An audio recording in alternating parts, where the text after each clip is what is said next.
Hi everyone. Regular ಉಪ್ಪಿಟ್ಟು ಖಾರ ಉಪ್ಪಿಟ್ಟಿಗಿಂತ ತುಂಬಾ special ಆಗಿರೋ ರವೆ ವಾಂಗಿಬಾತ್ ತುಂಬಾ ಟೇಸ್ಟಿಯಾಗಿರುತ್ತೆ. ಅದರಲ್ಲೂ ಈ ರವೆ ವಾಂಗಿಬಾತ್ ಜೊತೆ ನೀರು ಚಟ್ನಿ ಇದ್ಬಿಟ್ರೆ ಟೇಸ್ಟ್ ಅಲ್ಟಿಮೇಟ್ ಆಗಿರುತ್ತೆ. ಉಪ್ಪಿಟ್ಟಂದರೆ ಇಷ್ಟ ಇಲ್ಲ ಅನ್ನೋರಿಗೆ ಈ ರೀತಿ ರವೆ ವಾಂಗಿಬಾತ್ ಮಾಡಿಕೊಡಿ, ಇಷ್ಟಪಟ್ಟು ತಿಂತಾರೆ. ಬೆಳಗಿನ ತಿಂಡಿಗೆ ಒಂದೇ ಥರದ ಉಪ್ಪಿಟ್ಟು ತಿಂದು ಬೇಜಾರಾಗಿದ್ದರೆ ಈ ರೀತಿ ರವೆ ವಾಂಗಿಬಾತ್ ಮಾಡ್ಕೊಳ್ಳಿ, ತುಂಬಾ ಸ್ಪೆಷಲ್ ಆಗಿರುತ್ತೆ. ಹಾಗಿದೆ ಬನ್ನಿ, ರವೆ ವಾಂಗಿಬಾತ್ ಅದ್ರ ಜೊತೆ ಒಳ್ಳೆ ಕಾಂಬಿನೇಷನ್ ಆದ ನೀರು ಚಟ್ನಿ ಹೇಗೆ ಮಾಡೋದು ಅಂತ ನೋಡೋಣ. ಮೊದಲಿಗೆ 1 ಕಪ್ಪಷ್ಟು ಬನ್ಸಿ ರವೆನ ತೊಗೊಂಡಿದ್ದೀನಿ. ಬೇಕಿದ್ರೆ ಬಾಂಬೆ ರವೆನೂ ಕೂಡ ತೊಗೊಳ್ಬೋದು, ಆದರೆ ಬನ್ಸಿ ರವೆದು ಟೇಸ್ಟ್ ತುಂಬಾ ಚೆನ್ನಾಗಿರುತ್ತೆ. ಇದನ್ನು ಒಂದು ಪ್ಯಾನ್ಗೆ ಹಾಕಿ ಚೆನ್ನಾಗಿ ಹುರ್ಕೊಳ್ಬೇಕು. ರವೆನ ಎಷ್ಟು ಚೆನ್ನಾಗಿ ಹುರ್ಕೊಳ್ತೀವೋ ಉಪ್ಪಿಟ್ಟು ಅಷ್ಟೇ ಟೇಸ್ಟಿಯಾಗಿರುತ್ತೆ. ಈಗ ಈ ರವೆ ಚೆನ್ನಾಗಿ ಅರಳಿ ಕಲರ್ ಕೂಡ ಸ್ವಲ್ಪ ಚೇಂಜ್ ಆಗಿದೆ. ಈಗ ಇದನ್ನು ಎತ್ತಿಟ್ಕೊಳ್ಳೋಣ. ಈಗ ಅದೇ ಪ್ಯಾನ್ನಲ್ಲಿ 5ರಿಂದ 6 ಟೇಬಲ್ ಸ್ಪೂನಷ್ಟು ಎಣ್ಣೆ ಕಾಯಿಸ್ಕೊಳ್ತಾ ಇದ್ದೀನಿ. ಇದ್ರ ಜೊತೆಗೆ 1 ಟೇಬಲ್ ಸ್ಪೂನಷ್ಟು ತುಪ್ಪ ಕೂಡ ಕಾಯಿಸ್ಕೊಳ್ತಾ ಇದ್ದೀನಿ. ತುಪ್ಪ ಹಾಕಿದ್ರೆ ಟೇಸ್ಟ್ ತುಂಬಾ ಚೆನ್ನಾಗಿರುತ್ತೆ. ಇದಕ್ಕೆ 10ರಿಂದ 12 ಗೋಡಂಬಿ ಹಾಕಿ ಫ್ರೈ ಮಾಡಿ ಎತ್ತಿಟ್ಕೊಳ್ಳೋಣ. ಗೋಡಂಬಿನ ಹಾಗೆ ಬಿಟ್ಬಿಟ್ರೆ ಒಗ್ಗರಣೆ ಜೊತೆ ಮೆತ್ತಗಾಗ್ಬಿಡತ್ತೆ. ಈ ರೀತಿ ಎತ್ತಿಟ್ಕೊಂಡ್ರೆ ಕ್ರಿಸ್ಪಿಯಾಗಿರುತ್ತೆ, ತಿನ್ನೋಕ್ಕೂ ಚೆನ್ನಾಗಿರುತ್ತೆ. ಈಗ ಅದೇ ಎಣ್ಣೆಯಲ್ಲಿ 1 ಟೀ ಸ್ಪೂನ್ ಸಾಸಿವೆ, 1 ಟೇಬಲ್ ಸ್ಪೂನ್ ಕಡಲೆಬೇಳೆ, 1 ಟೇಬಲ್ ಸ್ಪೂನ್ ಉದ್ದಿನಬೇಳೆ ಹಾಕಿ ಕಡಲೆಬೇಳೆ ಉದ್ದಿನಬೇಳೆದು ಕಲರ್ ಚೇಂಜ್ ಆಗೋ ತನಕ ಹುರ್ಕೊಂಡು, ಚಿಕ್ಕದಾಗಿ ಹೆಚ್ಕೊಂಡಿರೋ 2 ಈರುಳ್ಳಿ, 2 ಹಸಿಮೆಣಸು, 1 ಕಡ್ಡಿಯಷ್ಟು ಕರಿಬೇವು ಹಾಕಿ ಈರುಳ್ಳಿನ ಚೆನ್ನಾಗಿ ಬಾಡಿಸ್ಕೊಳ್ಬೇಕು. ಈರುಳ್ಳಿ ಚೆನ್ನಾಗಿ ಫ್ರೈ ಆಗಿದೆ. ಈಗ ಇದಕ್ಕೆ 1 ಸಣ್ಣ ಕಪ್ಪಷ್ಟು ಫ್ರೆಶ್ ಆಗಿರೋ ಹಸಿ ಬಟಾಣಿ, 2 ಮೈಸೂರು ಬದನೆಕಾಯಿನ ಈ ರೀತಿ ಉದ್ದುದ್ದ ಹೆಚ್ಕೊಂಡಿರೋದನ್ನು ಹಾಕಿ ಬಟಾಣಿ ಮತ್ತು ಬದನೆಕಾಯಿನ 1-2 ನಿಮಿಷ ಎಣ್ಣೆಯಲ್ಲೇ ಚೆನ್ನಾಗಿ ಫ್ರೈ ಮಾಡ್ಕೊಳ್ಬೇಕು. ಬಟಾಣಿ ಬದನೆಕಾಯಿ ಬೇಗ ಬೆಂದೋಗ್ಬಿಡುತ್ತೆ, ಜಾಸ್ತಿ ಟೈಮ್ ತೊಗೊಳ್ಳಲ್ಲ. ಈಗಿದು ಚೆನ್ನಾಗಿ ಫ್ರೈ ಆಗಿದೆ. ಇದಕ್ಕೀಗ ಹೆಚ್ಕೊಂಡಿರೋ 2 ಟೊಮ್ಯಾಟೊ, ರುಚಿಗೆ ತಕ್ಕಷ್ಟು ಉಪ್ಪು ಹಾಕಿ ಟೊಮ್ಯಾಟೊ ಫುಲ್ ಸಾಫ್ಟ್ ಆಗಬೇಕು, ಅಲ್ಲಿ ತನಕ ಇದನ್ನು ಫ್ರೈ ಮಾಡ್ಕೊಳ್ಬೇಕು. ನಂತರ ಇದಕ್ಕೆ 2 ಟೇಬಲ್ ಸ್ಪೂನಷ್ಟು ವಾಂಗಿಬಾತ್ ಪೌಡರ್ನ ಮನೆಯಲ್ಲೇ ಮಾಡ್ಕೊಂಡಿರೋದನ್ನು ಹಾಕ್ಕೊಳ್ತಾ ಇದ್ದೀನಿ. ನೀವು ರೆಡಿ ವಾಂಗಿಬಾತ್ ಪೌಡರ್ನ ಕೂಡ ಹಾಕ್ಕೊಳ್ಬೋದು. ನಂತರ 1/4 ಟೀ ಸ್ಪೂನ್ ಅರಿಶಿಣ, 1/4 ಟೀ ಸ್ಪೂನ್ ಖಾರದ ಪುಡಿ, ಚಿಟಿಕೆಯಷ್ಟು ಹಿಂಗನ್ನು ಹಾಕಿ 1 ನಿಮಿಷ ಫ್ರೈ ಮಾಡ್ಕೊಳ್ಬೇಕು. Vangi bath powder recipe video already upload ಆಗಿದೆ. ವಾಂಗಿಬಾತ್ ಪೌಡರ್ ರೆಸಿಪಿ ನಿಮಗೆ ಬೇಕು ಅಂದರೆ ನನ್ನ ಪೇಜ್ನಲ್ಲಿ ಚೆಕ್ ಮಾಡಿ. ಈಗಿದು ಚೆನ್ನಾಗಿ ಫ್ರೈ ಆದಮೇಲೆ 1 ಕಪ್ ಬನ್ಸಿ ರವೆಗೆ 3 ಕಪ್ಪಷ್ಟು ಬಿಸಿ ನೀರನ್ನು ಹಾಕ್ಕೊಳ್ತಾ ಇದ್ದೀನಿ. ಬನ್ಸಿ ರವೆಗೆ ನೀರು ಸ್ವಲ್ಪ ಜಾಸ್ತಿ ಬೇಕಾಗತ್ತೆ.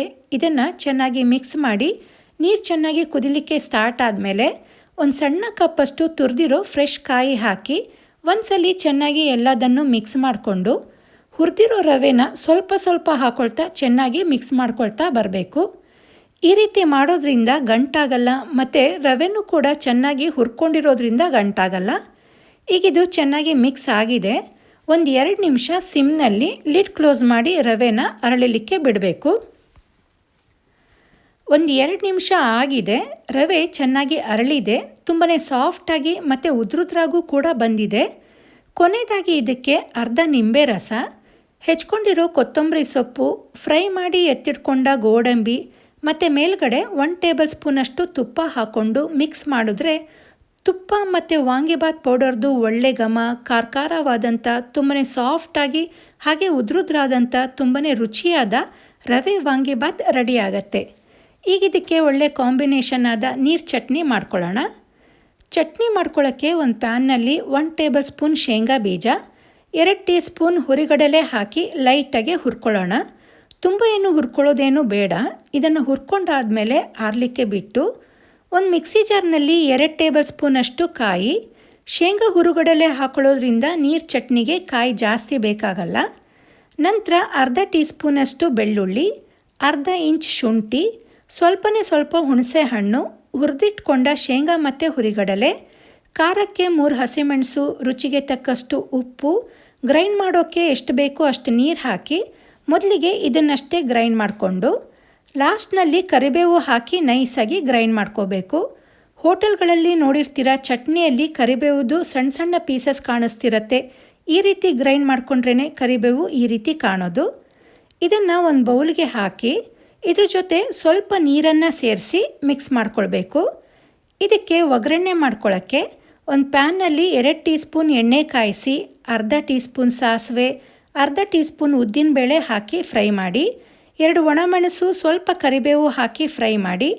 ಇದನ್ನು ರೆಡಿ ಮಾಡ್ಕೊಂಡಿರೋ ಚಟ್ನಿಗೆ ಹಾಕಿ ಚೆನ್ನಾಗಿ ಮಿಕ್ಸ್ ಮಾಡಿಕೊಂಡ್ರೆ ರವೆ ವಾಂಗಿಬಾತ್ಗೆ ಒಳ್ಳೆ ಕಾಂಬಿನೇಷನ್ ಆದ ನೀರು ಚಟ್ನಿ ರೆಡಿಯಾಗತ್ತೆ. ಬಿಸಿ ಬಿಸಿ ರವೆ ವಾಂಗಿಬಾತ್ ಜೊತೆ ಈ ನೀರು ಚಟ್ನಿ ಸೂಪರ್ ಕಾಂಬಿನೇಷನ್ ಆಗುತ್ತೆ.